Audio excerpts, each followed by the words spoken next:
Hi guys, good afternoon. நம்ம இந்த 1000 vocabulary சீரீஸில் வந்துட்டு 4th டே இன்னைக்கு 31 to 40 கவர் பண்ண போகிறோம். இன்னைக்கு ஈவினிங் 7 மணிக்கு வந்து இதை குவிஸாக போட்டு பார்ப்போம். அதோட லிங்க் வந்து டிஸ்கிரிப்ஷனில் பின் பண்ணியிருப்பேன், செக் பண்ணி பாருங்கள். ஸோ இன்றைக்கான ஃபஸ்ட்டு வார்த்தை கண்டென்டியஸ் அப்படிங்கிறது. கண்டென்டியஸ் அப்படின்னா என்னது? Causing or likely to cause an argument. ஒரு பிரச்சனையை ஸ்டார்ட் பண்ணுறது, ஒரு விவாதத்தை வந்து ஆரம்பிச்சு விடுறது. யார் மோஸ்ட்லி இது பண்ணுவா அப்படின்னா, இப்போ ஜேர்னலிஸ்ட் இருக்காங்க, ஏதாவது ஒரு கொஷின் கேட்பாங்க, அது கேட்குற கொஷின் இன்னொருத்தவங்களுக்கு பிடிக்காது, அங்கே ஒரு மாதிரி சலசலப்பு ஏற்பட்டுரும், ஆர்குமெண்ட் வந்துடும்.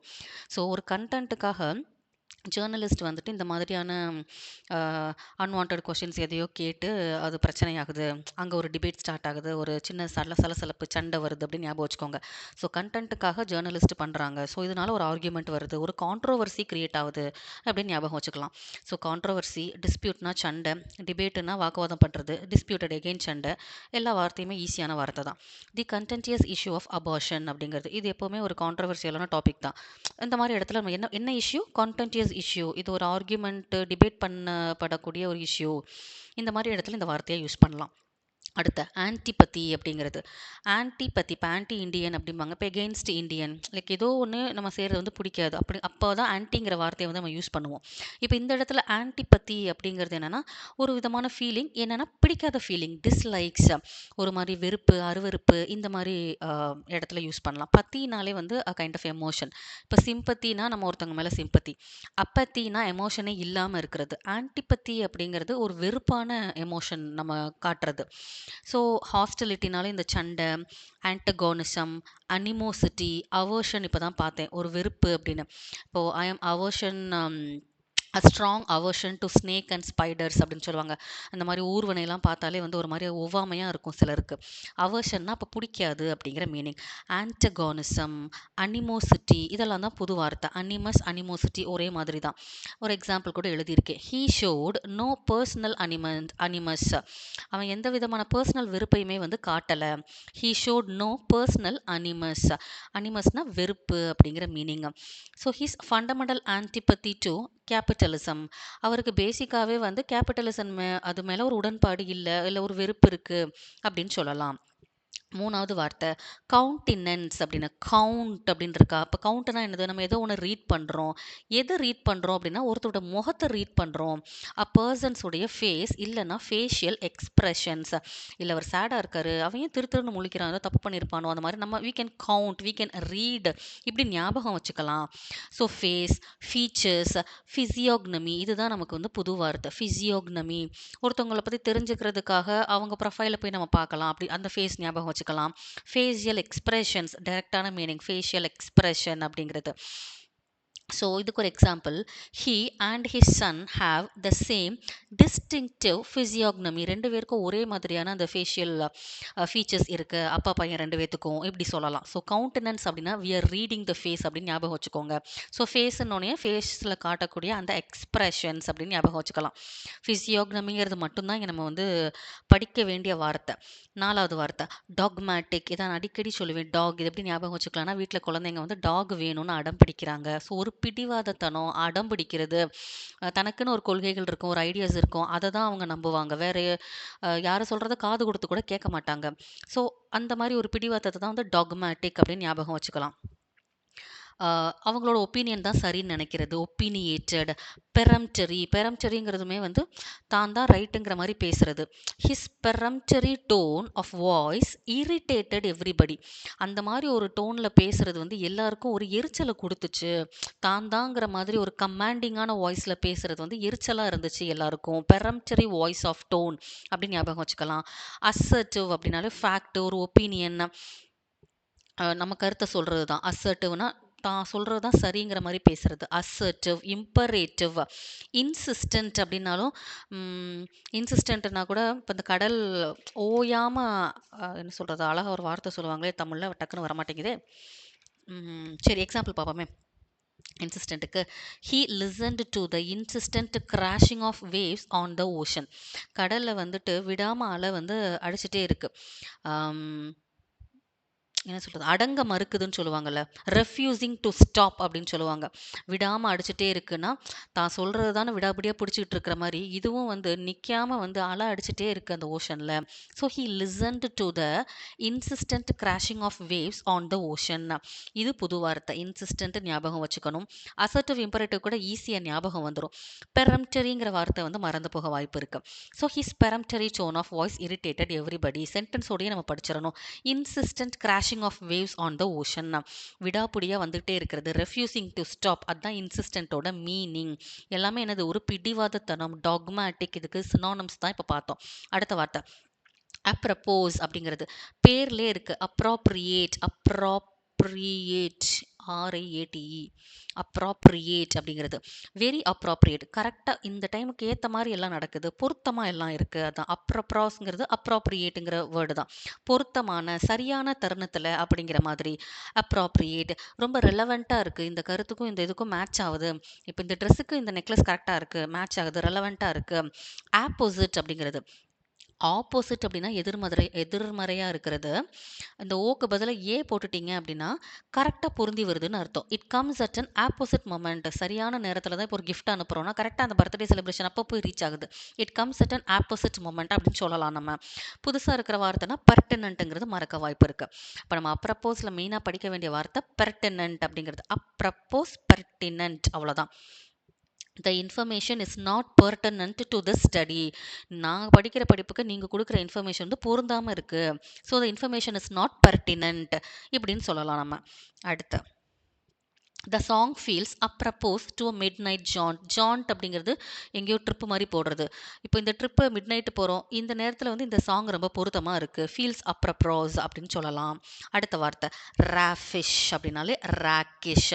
அதாவது இது வந்து ஒரு மாதிரி ட்ரெஸ்ஸிங் ஸ்டைலு, ஒரு பர்சனோட அப்பியரன்ஸு, இது எப்படி இருக்கும் அப்படின்னா நார்மலாக பண்ணாமல் அப்நார்மலாக இருக்கும். அன்கன்வென்ஷனல், கன்வென்ஷனல்னால் ட்ரெடிஷ்னல், காலங்காலமாக பண்ணுறது. அன்கன்வென்ஷனல் அப்படின்னா ஆடாக இருக்கிறது, இல்லை ஒரு மாதிரி மாடர்னாக பண்ணுறது, எல்லாராலையும் ஒத்துக்க மாட்டாங்க. அப்படிலாம் பண்ணால் வந்து அது ஒரு ரெஸ்பெக்ட் இல்லைங்கிற மாதிரி ஒரு ட்ரெஸ்ஸிங் சென்ஸ் இருக்குன்னா அந்த மாதிரி அவங்க பண்ணிக்குவாங்க.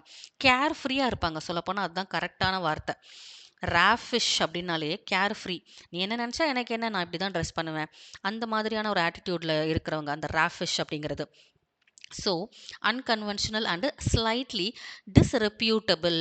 கொஞ்சம் மரியாதை வந்து கம்மியாகும். இப்போ நல்ல ஒரு சாரீ கட்டி ஒருத்தவங்க போனாங்கன்னா ரொம்ப ரெஸ்பெக்டாக பார்க்குறாங்க. சொசைட்டி அப்படி தான் இருக்கும். மேபி ரொம்ப ட்ரெண்டியாக இருப்பாங்க, பட் அவங்க கேரக்டர்ஸ் எல்லாம் ரொம்ப நல்லா இருக்கும். பட் நம்ம சொசைட்டி பார்க்குற விதம் வந்து ஒரு மாதிரி ரெப்யூட்டேஷன் இருக்காது அவங்களுக்கு. ஸோ அந்த மாதிரி ஞாபகம் வச்சுக்கோங்க. ராஃபிஷ் அப்படின்னா rakish. Jaunty, dapper, dashing, sporty, flashy, பளபளப்பாக போடுறது, அன்கன்வென்ஷனல். இந்த வார்த்தை எல்லாமே நமக்கு புதுசு தான். எக்ஸாம்பிளை பார்த்துருவோம். ஹிஸ் காஸ்மோபோலிட்டன் ராஃபிஷ் ஏர் அப்படிங்கிறது. இந்த இடத்துல ஏருங்கிறது காற்று கிடையாது. லைக் அவங்க காட்டுற அந்த மேனரிசம், தி ஆரா அப்படின்னு சொல்லுவாங்க, AURA, ஆரா அப்படின்ட்டு. அப்போ ராஃபிஷ்ங்கிறது ரொம்ப கேர்ஃப்ரீயான ஒரு மேனர்ஸில் அவங்க இருப்பாங்க. நான் தான் அப்படிங்கிற மாதிரி. காஸ்மோபாலிட்டன் அப்படிங்கிறது என்னென்னா நல்லா ஊராக எல்லா இடத்துக்குமே போய் பழக்கம் இருக்கக்கூடிய ஆள். ஸோ அந்த மாதிரி இருக்கும் போது அவங்களோட பேசிக்கான அந்த இதுவே வந்து அவங்க ட்ரெஸ்ஸிங், அவங்க அப்பியரன்ஸ், அவங்க ஆட்டிடியூட் எல்லாமே ரொம்ப ராஃபிஷாக இருக்கும். ஸோ ராஃபிஷ் இயர், அவங்க ஆறாவே அப்படி தான் இருக்கும் பார்க்குறதுக்கு. இந்த மாதிரி இடங்கள்ல இந்த வார்த்தையை யூஸ் பண்ணலாம். ராஃபிஷ் அப்படிங்கிறது. ராஃபிஷ் மாதிரியே ராக்கிஷ் ஞாபகம் வச்சுக்கலாம். ஃப்ளாஷி அப்படின்னாலே நல்லா ஃப்ளாஷ் அடிக்கிற மாதிரி பல ட்ரெஸ்ஸு போட்டிருப்பாங்கல்ல, அந்த மாதிரி இருக்கும். ஸ்போர்ட்டி அப்படிங்கும் போது இப்போ இந்த ஸ்போர்ட்ஸ்னால் நம்ம ரொம்ப லைவ்லியாக நிறைய மாடர்னாலாம் அவங்க ஹேர் ஸ்டைல் பண்ணுறது அந்த மாதிரிலாம் இருக்கும்ல. ஸோ ஸ்போர்ட்டி அப்படி கூட நமக்கு ஞாபகம் வச்சுக்கலாம். கஷ்டமாக இருக்கிற ஒரு 3 வார்த்தை வந்து இந்த ஜான்டி, டேப்பர் அண்ட் டேஷிங். இது மட்டும் நம்ம அடிக்கடி பார்க்கணும். நம்ம குவிஸ்லையுமே இந்த வார்த்தை தான் சினோனிம்ஸ்க்கு ஆன்சர்ஸாக வரும். ஏன்னா அது நமக்கு மனசில் பதியணும்ல, அதுக்காக. ஜான்டி, டேப்பர், டேஷிங் எல்லாமே வந்து ஒரு மாதிரி கேர் ஃப்ரீ ஆட்டிடியூட் அப்படிங்கிற மாதிரி. லைக் ரெஸ்பெக்ட் இருக்காது அந்த மாதிரி பண்ணுறதுக்கு. கொஞ்சம் நம்மளை ரெஸ்பெக்ட் கம்மியாக தான் நம்மளை பார்க்குறவங்க, அந்த மாதிரி மீனிங். அடுத்த விட்யூபிரேட் அப்படிங்கிறது ஒருத்தங்களை வந்து ப்ளேம் பண்ணுறது, இல்லைனா இன்சல்ட் பண்ணுறது, இது தப்பு அப்படின்னு சுட்டி காட்டுறது, கிரிட்டிசைஸ் பண்ணுறது, இதெல்லாம் தான் வந்து விட்யூபிரேட் அப்படின்னு ரொம்ப ஸ்ட்ராங்காக பண்ணுறது. அதுவும் லாங்குவேஜ் எல்லாம் கூட ரூடாக யூஸ் பண்ணுவாங்க, ப்ளேம் பண்ணுற அந்த வேர்ட்ஸ் எல்லாமே. In strong and violent language use பண்ணுறது தான் vituperate. Using violent language to blame others, vituperate அப்படிங்கிறது. Revile hostile. ரெயில் எகெயின்ஸ்ட், ஒருத்தங்களை எதிர்த்து தானே கிரிட்டிசைஸ் பண்ண முடியும். ஸோ இந்த இடத்துல எல்லாமே எகெயின்ஸ்ட்னு வரும் நமக்கு. இன்வே எகெயின்ஸ்ட்னா ப்ரொட்டஸ்ட் பண்ணுறது ஒருத்தங்களுக்கு ஆப்போசிட்டாக. ஸோ இன்வே எகெயின்ஸ்ட்ங்கிறது ப்ரொட்டஸ்ட் எகெயின்ஸ்ட். ஃபல்மினேட் எகெயின்ஸ்ட், அடுத்த வார்த்தை கூட நமக்கு ஃபல்மினேட் வரும். அங்கே இந்த ஃபல்மினேட்டை அதிகமாக நான் எக்ஸ்பிளைன் பண்ணுறேன். இப்போதைக்கு revile, rail against, inveigh against. இன்வேனா ப்ரொட்டஸ்ட். ஃபார் எக்ஸாம்பிள் கீழே எழுதியிருக்கேன், he inveighed strongly against academic rules. ஏதோ ஒரு புது ரூல்ஸ் கொண்டு வந்திருக்காங்க, பட் அது சரியா இல்லை, ஸோ அதை எதிர்த்து வந்து அவன் நிற்கிறான். ஹீ இன்வேட் ஸ்ட்ராங்லி எகெயின்ஸ்ட் அப்படின்னு சொல்லலாம். அடுத்து என்னது, ஒரு எக்ஸாம்பிள் கீழே இருக்குது, he vituperated against all presidents with equal gusto அப்படின்னு. கஸ்டோங்கிறது என்னன்னா கைண்ட் ஆஃப் எனர்ஜி. எல்லா பிரசிடென்ட்ஸ் கிட்டேயுமே வந்து ஒரே எனர்ஜியோட ஒரே மாதிரியான நோக்கத்தில் தான் வந்து அவர் கிரிட்டிசைஸ் பண்ணார், அவங்களெல்லாம் ப்ளேம் பண்ணார் அப்படின்னு சொல்லலாம். ஸோ விட்யூபரேட்னா revile, rail against, inveigh against. Fulminate எகெயின்ஸ்ட்டை இனிமேல் நம்ம பார்ப்போம், நல்லாவே பார்ப்போம். So criticising, blaming, insulting in a strong language, அதுதான் அதோட மீனிங். விட்யூபரேட்னா பிளேமிங் அப்படின்னு அர்த்தம். அடுத்த டிஃபிடன்ஸ் அப்படின்னு, அதை பார்க்கும் போதே நமக்கு என்ன தோணுது, டிஃபரன்ஸ் அப்படின்னு.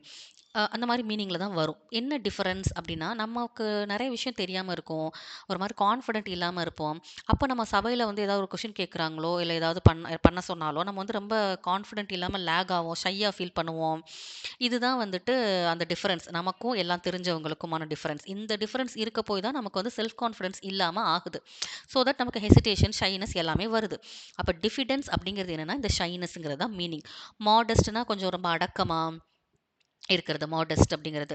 எல்லாமே எதுலேருந்து இது வருது, result from lack of self confidence. இல்லைனா தான் இந்த ஃபீலிங் எல்லாம் வரும். இதுக்கு ஒரு அழகான பேர் இருக்குது, டிஃபரன்ஸ். நமக்கு இதுதான டிஃபரன்ஸ்.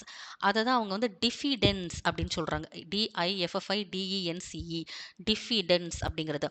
பேஷ்ஃபுல்னஸ் அப்படின்னா ரொம்ப கூச்ச சுபாவமாக இருக்கிறது. அன்அசர்ட்டிவ்னஸ் அப்படின்னு. அசர்ட்டிவ்னு நம்ம கீழே பார்த்துருப்போம்.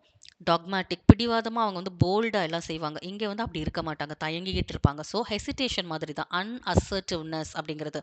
மாடஸ்டி அப்படின்னா இதான் பண்பா, ரொம்ப பண்பாக இருக்கிறது, அடக்கமாக இருக்கிறது. மாடஸ்ட்னஸ் ஒரே வார்த்தை தான், ஸோ ஒன்றும் பெரிய வித்தியாசம் இல்லை.